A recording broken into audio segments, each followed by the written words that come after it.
साथियों नमस्कार। साथियों आज हम बात करेंगे सुल्तानपुर में किसान समस्याओं को लेकर के। आप जानते होंगे कि सुल्तानपुर जिले में एकमात्र साधन सहकारी चीनी मिल है,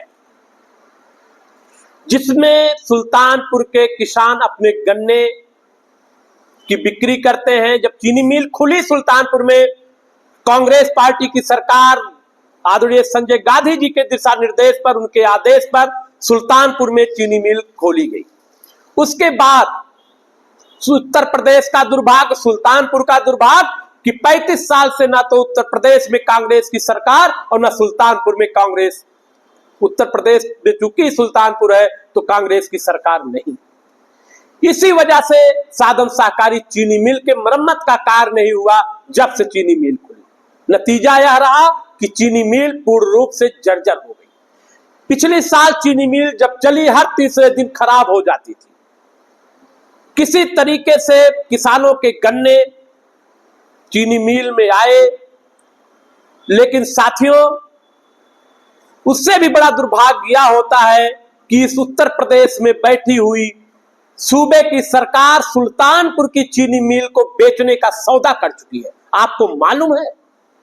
अगर नहीं मालूम है तो मैं बता रहा हूं कि सुल्तानपुर सरकारी चीनी मिल को उत्तर प्रदेश की सरकार बेच दी है।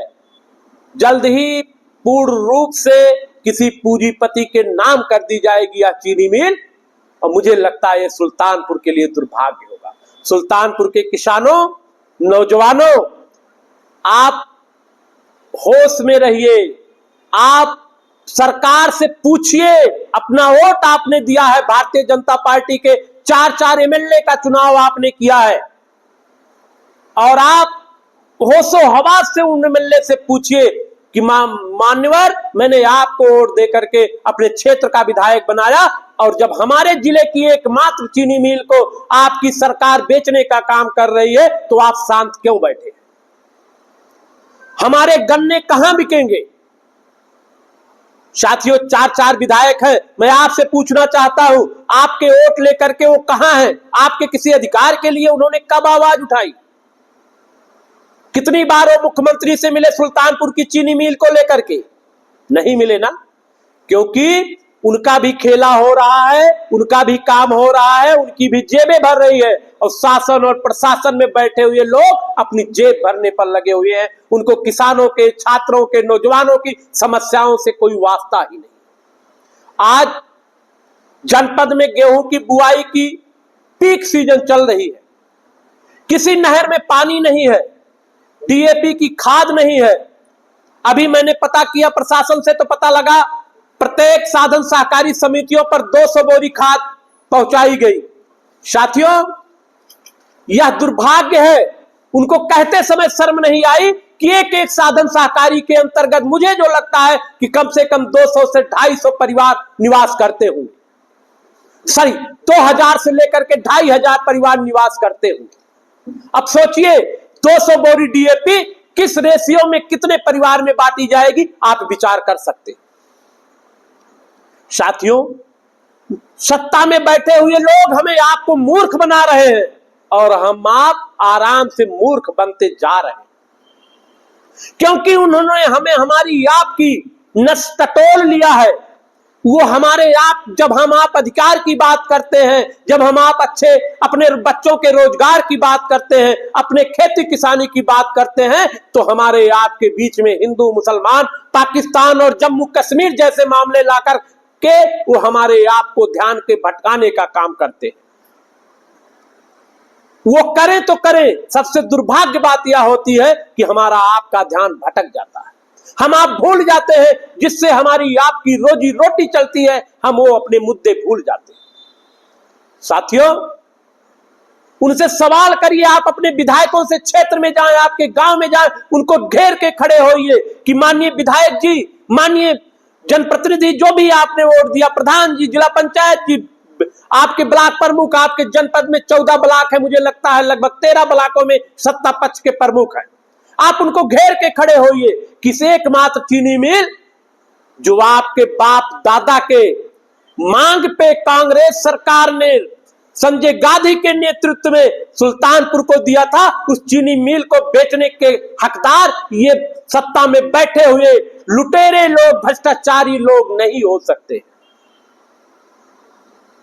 साथियों, यही नहीं, एक और मामला हो सकता है आपको ना पता हो। इधर उत्तर प्रदेश की योगी आदित्यनाथ सिंह की सरकार ने 15 बस स्टॉप को बेच लिया, जिसमें आपके सुल्तानपुर का बस स्टेशन भी है। साथियों, ये बहुत बड़ी बात है। आपको लग रहा ना बेच लिया होगा, कुछ बंद दिमाग के लोग ये भी कह रहे होंगे बहुत अच्छा किया, लेकिन मैं उनसे पूछना चाहता हूं, जब इसी बस स्टॉप पे आपको बैठ के बस का इंतजार करने के लिए 20 रुपए घंटे का चार्ज देना होगा, जब आपको निःशुल्क पानी, जो निःशुल्क प्याऊ से आप अपने बोतल में पानी भरते हैं, वो भी चार्जेबल हो जाएगा, तब मैं आपसे पूछूंगा। आपको नहीं खलेगी, क्योंकि दलाली से आपके घर के चूल्हे जलते हैं, इसलिए आप उन सत्ता के दलाली करते हैं, इसलिए आप सत्ताधारियों के बातों का समर्थन करते हैं, चाहे गलत हो या सही।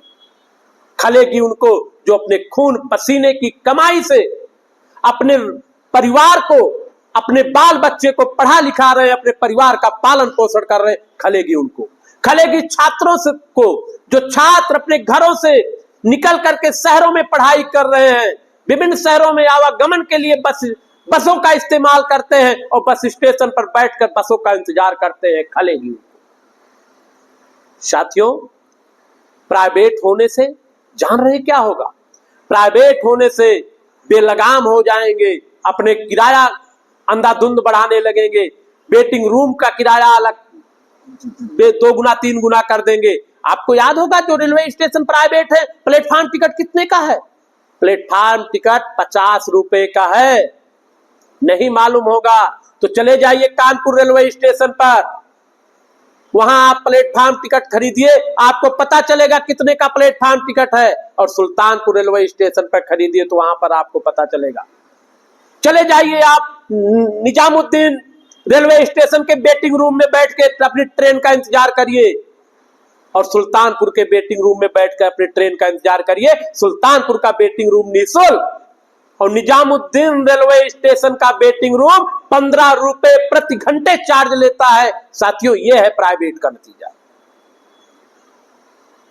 आप कहां खोए हैं? आप डीजे की धुन पे नाच रहे हैं,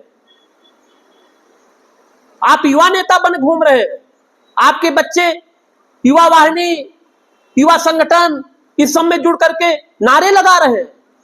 अरे साथियों, जिन मुसलमान का खौफ हमें आपको हिंदू भाइयों को दिखा करके वो हमारे आपके अंदर की ऊर्जा को खत्म कर रहे हैं, मैं आपको बता दूं, मुसलमान लोग पढ़ लिख करके अपने बच्चों को सिविल सर्विसेज में सफल करा रहे हैं। इस बार आईएएस में 50 के लगभग मुस्लिम कैंडिडेट सफल हुए हैं, और निश्चित तौर पे मुस्लिम लोग बधाई के पात्र हैं। और पूछना चाहता हूं इन हिंदू भाइयों से, जो मोदी जी, योगी जी नारा देते हैं बटोगे कटोगे, बटोगे कटोगा का मतलब समझ रहे हैं ना? आपके बटने का ही नतीजा है कि सुल्तानपुर की चीनी मिल बेच दी गई, आपके बटने का ही नतीजा है कि डीएपी खाद नहीं आ रही है, आपके बटने का ही नतीजा है ब्लॉकों पे गेहूं की बीज गायब है, आपके बटने का ही नतीजा है कि धान के क्रय केंद्र खोले गए हैं, उस क्रय केंद्रों पर किसानों के धान नहीं लिए जा रहे हैं, लेकिन बिचौलियों के माध्यम से व्यापारियों के धान धड़ल्ले से बिक रहे हैं। कोई किसान बता दे, इस कमेंट के माध्यम से बताइएगा किसान भाइयों, कितने लोगों ने सरकारी केंद्रों पे अपने धान बेचे। जब आप धान बेचने जाते हो ना, ये जो हुक्मरान बैठे हुए हैं ना धान क्रय केंद्रों पर, इतनी कमियां आपके धान में बता देंगे कि आप अपना सर पकड़ के वहीं बैठ जाएंगे कि हे भगवान, मेरा धान बिकेगा कैसे। विवश हो करके जहां 23 रुपए सरकार ने आपके धान का मूल्य निर्धारित किया है, वहीं आप 17 रुपए, 18 रुपए, मैक्सिमम 19 रुपए अपने धान को बेचने के लिए विवश हो रहे हैं। और सबसे दुर्भाग्य की बात, सबसे चिंताजनक बात यह है कि वही हमारा धान जो एक मीडिएटर, एक पूंजीपति, एक व्यापारी खरीदता है, चंद पैसों में उस हुक्मरान जो धान क्रय केंद्रों पर बैठे हुए हैं उनको खरीद करके वही धान को वहां बेचने का काम करता है साथियों। ये हमारे बंटने का नतीजा है। बटोगे तो कटोगे, ऐसे कटोगे, बेच दिए जाओगे। साथियों, आपको एक और बात बताने चल रहा हूं। आप सुल्तानपुर के लोग अगर हमारी बात सुने तो सुल्तानपुर में रिलायंस की पेट्रोल पंप आपने देखा होगा, शायद 2-3 है। एक चीनी मिल के पास है, दूसरी हनुमानगंज के पास है, तीसरी कहीं मुसाफिर खाना के आसपास है, एक और खुली है हनुमानगंज के आगे लम्बुआ के आसपास। वहां बड़ा बड़ा बोर्ड लगा है, पेट्रोल 3 रुपए सस्ता। आप सोच रहे हैं वो कहां से सस्ता कर रहे हैं? कभी आपने विचार किया? आपने तो तेल भराया, 3 रुपए सस्ता पाए और चल दिए, लेकिन आपने विचार नहीं किया, आपने उसके बारे में सोचा नहीं। क्यों नहीं सोचा? क्योंकि आपको 3 रुपए सस्ता मिला और आप खुशी खुशी तेल भराए और चले गए। साथियों, हमारे आपके साथ विश्वासघात किया जा रहा है, इस देश के साथ विश्वासघात किया जा रहा है। ये जो नरेंद्र दामोदर दास मोदी की सरकार है, ये पूंजीपतियों की सरकार बन के रह चुकी है। साथियों, आपको याद होगा जियो का सिर्फ धड़ल्ले से फ्री में बेचा गया था। आपने लिया था कि नहीं लिया था? मुझे लगता लिया भी रहा होगा। और बाकायदे जब धड़ल्ले में फ्री में बेचा गया, बहुत खुशी खुशी आपने जियो लिया। उसके बाद 2 महीने फ्री, 3 महीने फ्री, 6 महीने फ्री, ज्यादा से ज्यादा 1 साल फ्री। फिर उसके बाद नतीजा ये रहा कि जियो का रेट मार्केट में बीएसएनएल के रेट से 2 गुना महंगा हुआ और हम आप जियो चलाने के लिए मजबूर हुए। मजबूर इसलिए हुए कि जब धड़ल्ले से हमें आपको फ्री में दिया गया, हंसी खुशी हमने उसको स्वीकार किया, और नतीजा रहा कि बीएसएनएल के नेटवर्क को ध्वस्त करके, बीएसएनएल को घाटे में दिखा करके बीएसएनएल को खत्म कर दिया गया और जियो को लॉन्च किया गया। यही किया जा रहा है नरेंद्र दामोदर दास मोदी द्वारा। 3 रुपए सस्ता कैसे तेल दे सकते हैं भाई जियो के अंबानी जी? जहां से भारत सरकार तेल खरीदती होगी, जिस रेट में अंतरराष्ट्रीय मार्केट में जो रेट है वही रेट वो खरीदते होंगे। भारत सरकार का जीएसटी है, वही रेट अंबानी जी को भी लग रहा होगा। हमारे यहाँ एक पेट्रोल टंकी के मालिक है, मैंने उनसे पूछा, उन्होंने कहा 3 रुपए प्रति लीटर पेट्रोल पे मुझे मिलता है फायदा। अगर 3 रुपए प्रति लीटर फायदा मिलता है तो 3 रुपए प्रति लीटर सस्ता कैसे कोई कंपनी कर सकती है? साथियों, ये सोचने की बात है, क्योंकि नरेंद्र दामोदर दास मोदी स्पेशल अनुदान दे रहे हैं जियो को, अंबानी को, कि आप धड़ल्ले से 3 रुपए सस्ते पेट्रोल बेचिए। और नतीजा ये होगा कि हमारी नवरत्न कंपनियों में शामिल हिंदुस्तान पेट्रोलियम, भारत पेट्रोलियम और इंडियन ऑयल की कंपनियां बंद हो जाएंगी, उनकी पेट्रोल टंकियां बंद हो जाएंगी और धड़ल्ले से लोग जियो का तेल खरीदेंगे, रिलायंस का तेल खरीदेंगे। कितना बड़ा विश्वासघात हमारे आपके साथ किया जा रहा है, आप कभी इस पे चिंतन नहीं कर रहे हो? अरे यार, कब तक हिंदू मुसलमान में उलझे रहोगे? आप गुलाम बनते जा रहे हो। मत बनिए गुलाम, अपने दिमाग का प्रयोग करिए, अपने अधिकारों का प्रयोग करिए। इलाहाबाद के छात्र धरने पे बैठे हुए हैं, 48 घंटे होने जा रहा है। उनकी मांग है मोदी जी एक जो फर्जी अध्यादेश ले आए, 1 नेशन 1 इलेक्शन, मैं इसका स्वागत करता हूं, लेकिन उनकी मानसिकता 1 नेशन 1 इलेक्शन की नहीं है। क्योंकि जिस सरकार ने देश के 4 राज्यों का चुनाव 1 साल नहीं करवाया, तो 1 नेशन 1 इलेक्शन उसके शासनकाल में सपने देखना हमारे हिंदुस्तान के नागरिक बंद कर दें।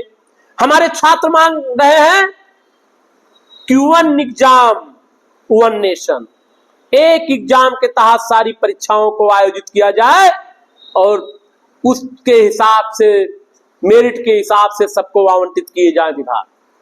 उनकी क्या नाजायज मांग है? उनकी नाजायज मांग कुछ नहीं है।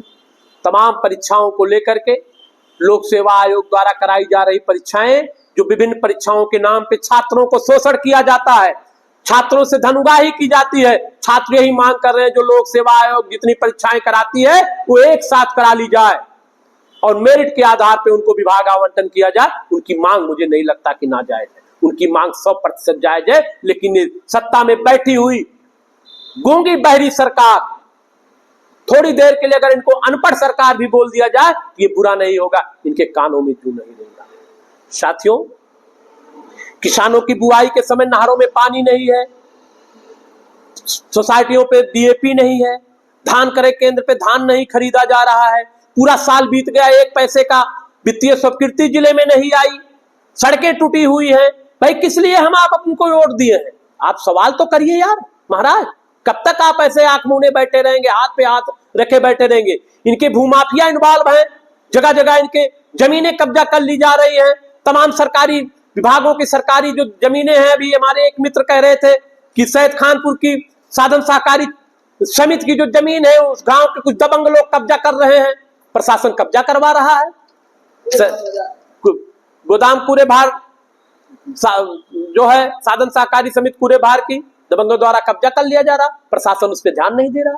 अरे हम तो मानते हैं कि जिले के अधिकारी कर्मचारी सब भूमाफिया हो गए हैं, सब जमीनें कब्जाने में अपने ध्यान दे रहे हैं, इनसे इनके कंट्रोल में कानून व्यवस्था नहीं है, इनके कंट्रोल में लाइन ऑर्डर नहीं है, इनके कंट्रोल में प्रशासनिक तंत्र नहीं है, सब बेलगाम हो गए। साथियों, आने वाला समय निश्चित तौर पे दुर्भाग्यपूर्ण होगा। ये जो मोदी जी हमको आपको कहते हैं ना भैया